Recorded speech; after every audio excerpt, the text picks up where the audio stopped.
Pues sí, hoy seguimos hurgando en la historia, ya no del cine silente y sonoro en Cuba, sino más bien de los matices políticos que marcaron las familias paterna y materna de nuestro apreciado historiador Rubén Santos, quien está nuevamente hoy aquí con nosotros.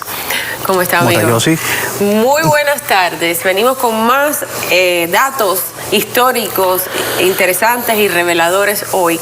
Y seguimos la historia, transitando por la historia, claro, por donde va y por donde la dejamos. Bueno, les comentaba al principio del programa que cuántos de ustedes no habían escuchado, incluso si se criaron después del 59, durante la Revolución, habrían en la escuela 1000 veces haber tenido que declamar la poesía de Mi bandera. De Mi bandera, de Bonifacio Birnes, y de Se echan menudos pedazos, puede ser Mi bandera algún día, pero todo eso tiene una gran historia detrás que además está ligada a Rubén, y vamos a comenzar por el autor de estos versos de Mi bandera, Bonifacio Birnes. ¿Quién era y qué relación tuvo él con tu familia? Exacto.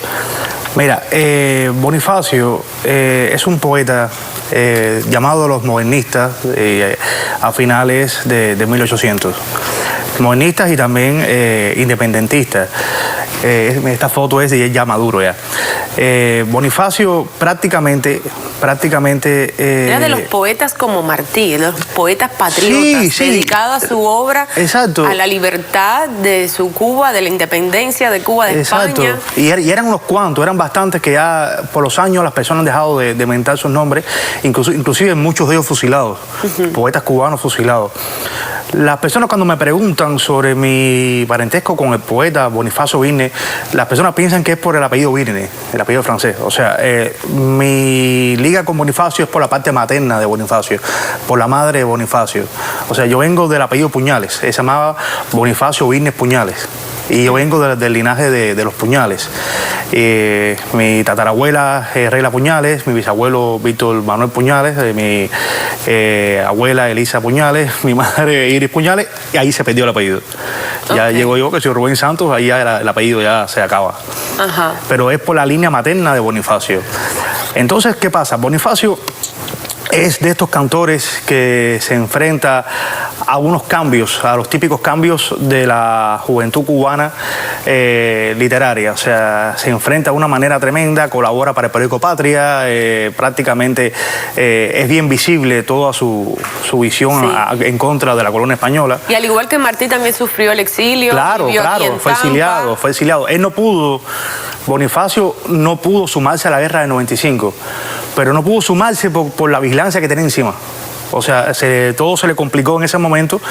Habían fusilado a amistades de él, inclusive literatos cubanos, y muchos de ellos inéditos.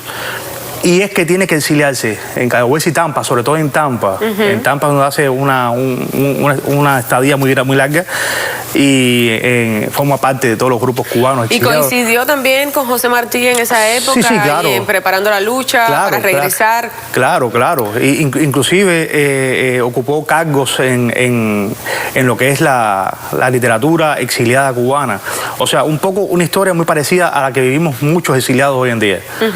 Entonces, ¿qué pasa? Bonifacio regresa a Cuba, ya Cuba liberada.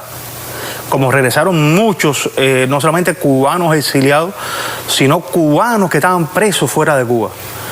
Y viene, esa parte muy comentada por las personas del poema Mi bandera, que fue algo grandioso. El poema Mi bandera, que luego fue, como sabemos, totalmente utilizado por el régimen cubano para terminar adoctrinándonos a los niños en las escuelas. Pero ¿por qué surge el poema Mi bandera? Cuando regresa Bonifacio Birnes a Cuba, que es cuando surge ese poema, y ahora vemos en qué libro está, porque su obra es muy extensa. ¿Por qué surge el poema? Sí, fue la misma impresión que le dio a muchos cubanos, que es la parte sentimental. ¿Y por qué digo la parte sentimental? Porque vamos a hablar históricamente, claro. O sea, la bandera cubana era la bandera del Ejército Libertador, pero no era la bandera establecida del país. La bandera establecida del país era, usaban la española, usaban las banderas regionarias por la colonia española y usaban la bandera de los regimientos. O sea, Estados Unidos lo que hace es que derrota al gobierno que estaba imperando. Esa foto es el morro con la bandera americana. Una foto antigua con la bandera americana ondeando en el Castillo del Morro. Sí, los cubanos logran la independencia de España con la ayuda de los Estados Unidos. 100% con la ayuda de Estados Unidos. O sea, la guerra estaba en su peor momento. España no estaba dispuesta a soltar, así le costaran los muertos que le costaran. Y que la población española estaba muy disgustada porque mandaban a todos los muchachos al servicio militar, y el servicio militar era en Cuba, y la gran mayoría viraban o no viraban. En mi propio pueblo, Calabazar de La Habana, hay un cementerio olvidado que yo quise hacerle arqueología y buscar, y pues se sabe que fue ahí, que era donde se hacían los enterramientos de los soldados españoles en pleno toque de queda.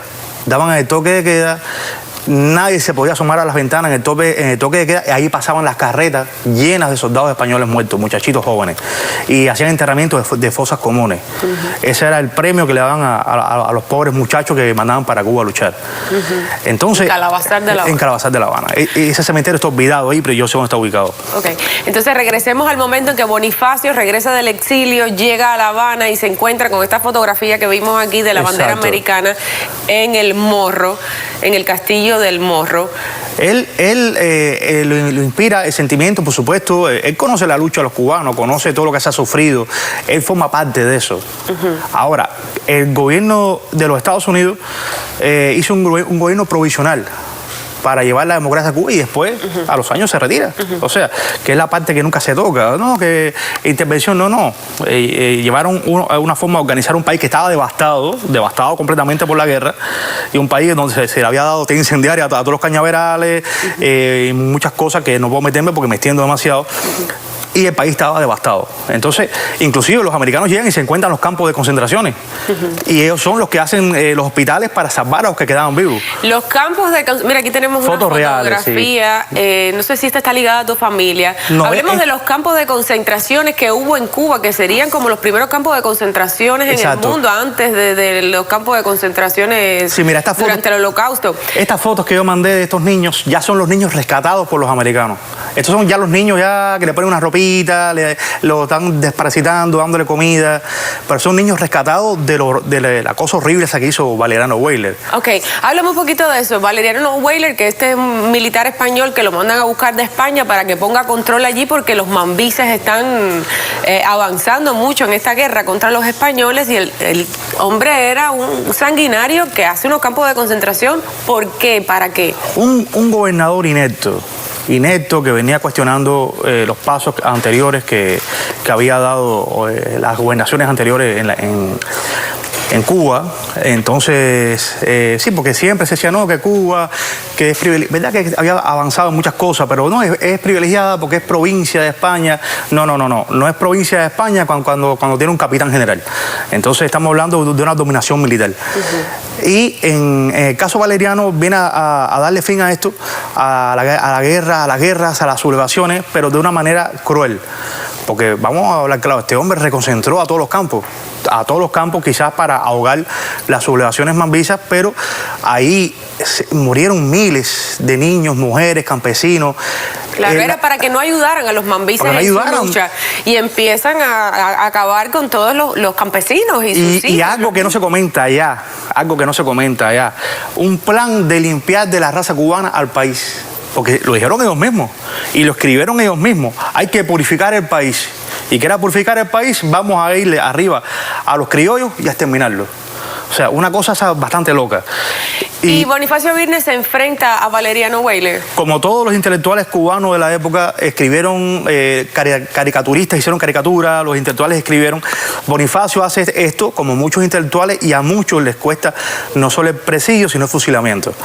Bonifacio también se proyecta en contra de Valeriano, inclusive en el libro donde él publica Mi bandera, que es Lira y Espada, este que tengo en mis manos, el libro Lira y Espada, él habla de Valeriano Weyler y tocando un tema de su vida donde él flagela a dos campesinas cubanas obligándolas a bailar para él.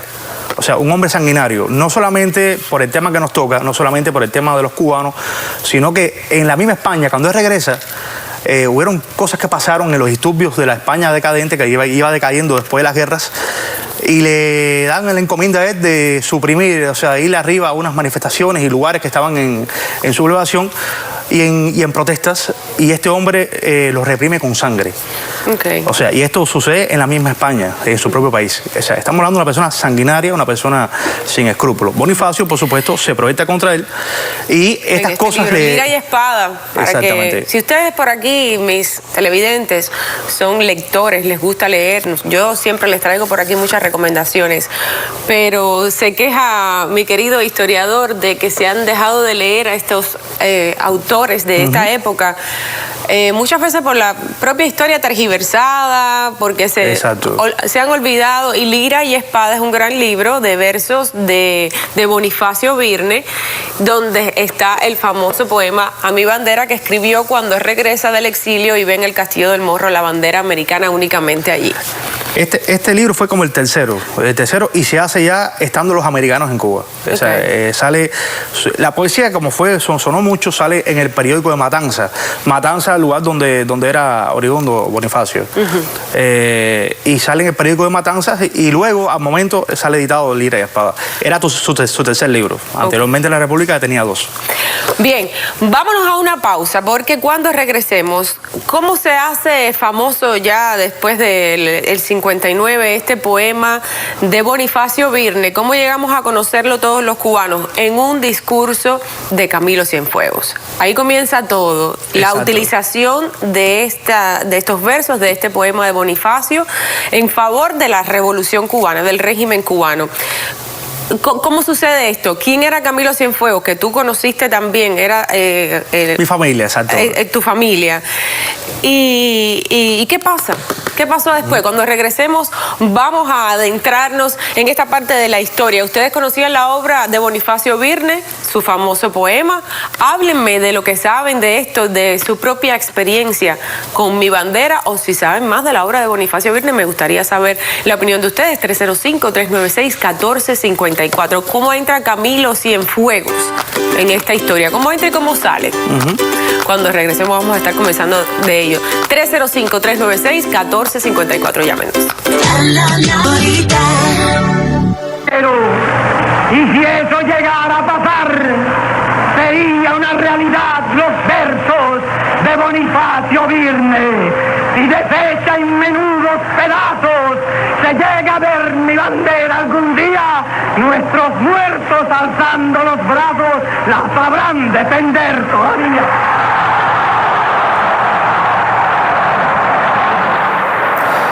Último discurso de Camilo Cienfuegos. Aquí fue cuando Bonifacio Birne quiso levantarse de su tumba y protestar. Bueno, déjame contarte algo. De ahí para atrás, aquellas generaciones de Cuba eran bastante instruidas. Y aún, como te dije hace un rato, se leía bastante a los poetas de la guerra. Y Bonifacio Birne era leído, ¿por qué? Porque Bonifacio Birne llegó a ser el poeta nacional. O sea, eso lo declaran en el año 1920. Lo declaran poeta nacional y el cantor de la guerra. O sea, porque te das cuenta que José Martí era muchas cosas. José Martí era poeta, periodista, ensayista, novelista, o sea, un poco de todo. Bonifacio era un poeta prácticamente y todos los periódicos que hizo en el tiempo de la colonia, que lo llevaron a una persecución, era más bien todo muy poético y se rodeaba solamente entre los poetas. De hecho, aquí viene la parte politizada y donde se degrada toda la historia de Cuba. Pero esto pasó con todos los poetas, con todos los próceres, con todos los ancestros de la guerra de independencia, también con Bonifacio. Sí, pero especialmente con Bonifacio, este poema fue... Un poema muy sonado, marcó muy sonado y que encajó en el momento exacto y por las cosas que pasaron. Pero déjame aclarar algo, que eso se le ha dado tremendo largo en la historia. Pero Bonifacio no era antiamericanista, ni el pueblo cubano era antiamericanista. O sea, que a unos países americanos lo sintieran así, Cuba no fue así. Cuba se adaptó muy rápido, viniendo de una colonia, se adaptó bastante rápido a un proceso llevado por los Estados Unidos y pudo llevar sus tradiciones coloniales y el modernismo con los Estados Unidos. Cuba no tuvo ese problema. O sea, inclusive se ha tergiversado cualquier muestra de una queja como en todos los países. Tú te quejas de lo que no te gusta y tienes el derecho democrático de expresarte y discutir contra eso. Bonifacio, como muchos de sus colegas, como Pedro Betancur, a que él le dedica el poema a mi bandera, líder de la Guerra de Independencia, sintieron eso cuando vieron la otra bandera, pero sabían que era un proceso. Y en ese proceso hubieron debates en los cuales muchos no se entendieron, pero no es que estamos frente a una generación antiamericanista, eso no pasó. Claro, eso está claro, eso está claro. Sí.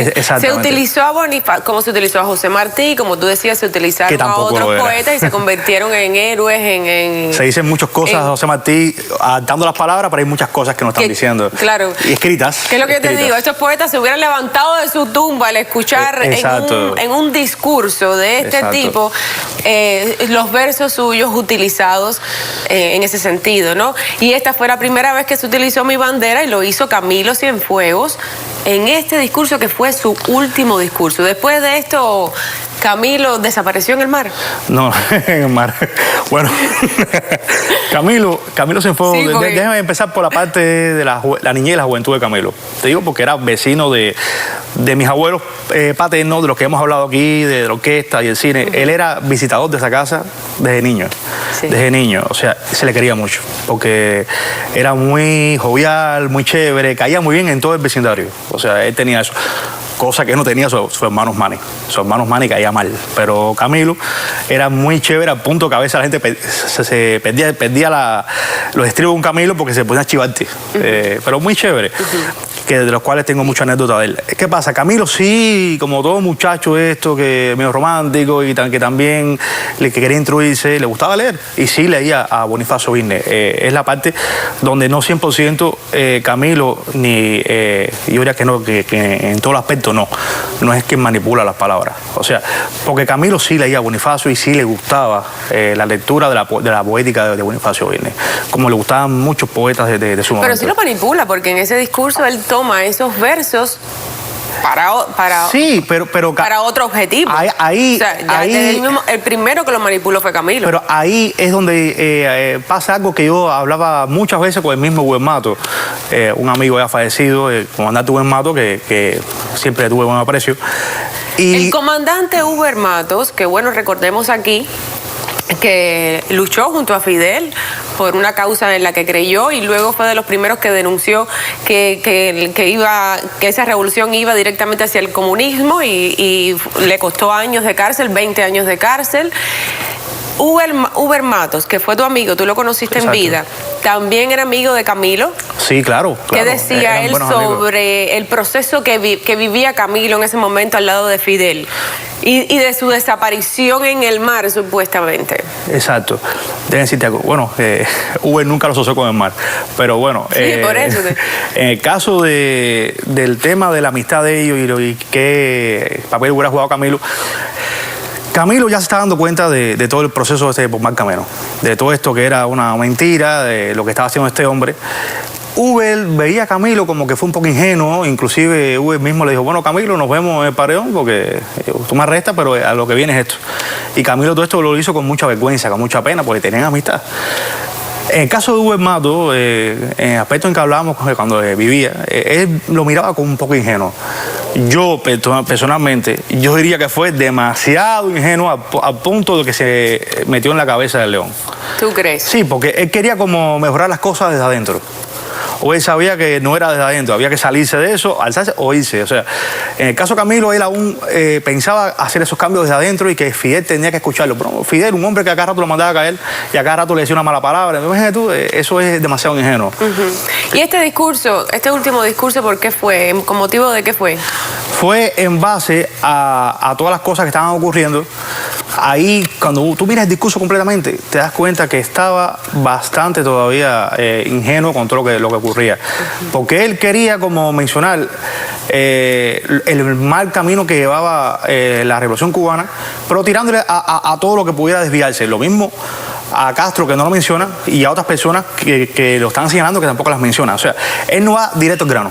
Él no es este discurso contra los americanos, ni contra aquel que quería acabar con la revolución. En ese momento, déjame explicarte una cosa, en ese momento, esto hay que señalarlo, en ese momento Estados Unidos se da cuenta que este proceso al cual Estados Unidos apoyó, sí, porque debe aclarar una cosa, Batista no era del agrado de los Estados Unidos. A última hora Batista no era del agrado y sabía que Batista no tenía ya a última hora una conexión con su pueblo. De hecho, aquí vienen las rupturas con los Estados Unidos. Y viene el señalamiento de los Estados Unidos por las cosas que está haciendo esa dictadura, o sea, ya esa naciente dictadura. Camilo sí hace una mención hacia los Estados Unidos en este discurso. Hace una mención, pero en medio de esa polémica que se está creando. De esa polémica, porque date cuenta que él sí creía en lo que estaba haciendo él, y me imagino que en su cabeza nunca pasó que se iba a llegar al punto que se llegó. Por eso, lo repito, fue tan ingenuo que quedó hasta mal parado. Vamos a escuchar un poco más de este discurso, un pedacito más, más adelante. Porque para detener esta revolución cubanísima tiene que morir un pueblo entero. Y si eso llegara a pasar, sería una realidad los versos de Bonifacio Virne. Si deshecha en menudos pedazos se llega a ver mi bandera algún día, nuestros muertos alzando los brazos la sabrán defender todavía.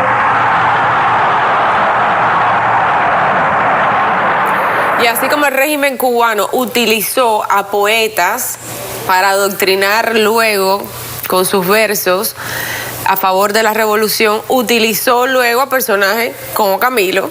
Exacto, como utilizó a todos sus comandantes que lo fueron defenestrando y lo fueron desapareciendo poco a poco. Camilo, después de ahí, no duró lo que duró un merengue en un colegio frente a una escuela. Exacto. Exacto, lo que Hugo le había advertido. Nos vemos en el paredón, lo que en el caso de Camilo no fue un paredón, porque Fidel no encontró la forma de cómo envolver a Camilo a punto de hacerle lo mismo que le hizo a Hugo. Y dada su forma popular de ser ante la población, sí, porque Fidel a Huber trató de desprestigiarlo en su discurso, lo humilló. Exacto. Lo encarceló. Inclusive fue encarcelado diciendo que él respondía al fantasma, como que Fidel, acusando a Fidel Castro, o sea, en el fantasma del comunismo, ¿no? Realmente iba de camino al comunismo y después, como el mismo Huber una vez dijo, Fidel se declara comunista y Huber siguió preso. O sea, lo que dicen que era un fantasma, que él estaba basando su defensa en el fantasma del comunismo. No, el comunismo se materializó. Se materializó y no solamente se materializó, todo el mundo quiso hacer lo que el caudillo estaba implantando. Le abrieron el corazón las casas y él se cogió el corazón en las casas y las propiedades porque prácticamente le entregaron el país a una persona que ya se notaba que era un delincuente. ¿Qué pensaba Huber que había pasado con Camilo? ¿De qué manera murió? Date cuenta que Huber estaba preso en el momento, aún detenido, aún no había llegado pero estaba ya bajo custodia de prisión cuando Camilo desaparece. O sea, Camilo desaparece y él estaba ya en una mazmorra. Huber sabía que esto iba a pasar. Repito, Huber pensaba a veces en un paredón, que era la idea. La idea era fusilar a Huber Mato como traidor. Lo que Huber Mato lo hace todo de una manera que no pueden hacerlo. O sea, no pueden fusilarlo. Y cuando habla, cuando expone sus cosas, en el caso de Camilo pasa lo mismo. Hubo que buscar otra manera de cómo llevárselo. Hay muchas versiones, Yossi, que en base al entorno como fue realizado esto, fue tan siniestro y tan manipulado que aún sigue siendo un misterio. Ahora, de que el misterio conlleva a la muerte de Camilo Cienfuegos Gorriarán y su piloto y su escolta, o sea, eso sí se sabe que fue así. Ahora, señalaron que... Y los años tirándole flores a Camilo en el mar. Y el mar me suena como que fue distorsionando. O sea, vamos a dirigir a la gente hacia la mirada hacia el mar para distorsionar otras cosas. O sea, nos tenemos que ir. Vamos a seguir hablando de historia y de lo que ustedes quieran saber, ¿eh?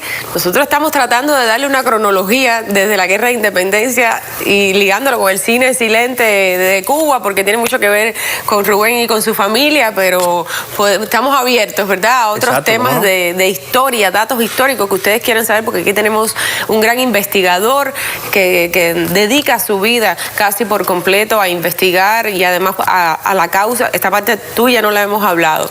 Ligada a tu vida a la causa de la libertad de Cuba. Tenemos mucho de qué hablar con Rubén, pero será en próximos programas. ¿Ustedes qué piensan, qué creen que pasó con Camilo Cienfuegos? ¿Qué creen de la muerte de Camilo Cienfuegos? ¿Creen que de verdad Camilo era ingenuo en ese momento, creía en lo que estaba haciendo, se dio cuenta y por eso desapareció en el mar?